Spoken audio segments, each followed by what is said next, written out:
Sa bayan ng Dagami Leyte, muling nagtipon ang mga campus journalists mula sa mga paaralan sa Area TV para sa ASPC 2025. Area Schools Press Conference, isang makabuluhang pagtitipon ng talino, sipag at diwa na kabataang mamamahayag.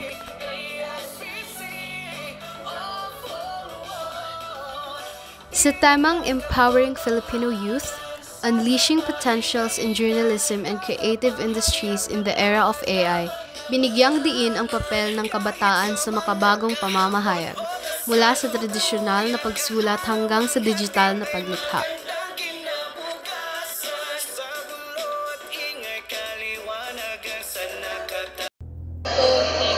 Mahalaga ang pagsali sa ganitong patimpalak sapagkat natututo tayo maging malikhain at na hindi tayo umasa sa artificial intelligence, at mas mahalaga pa dito ay naipapalabas natin ang kalayaan magsalita para sa mga taong hindi nakakapagsalita.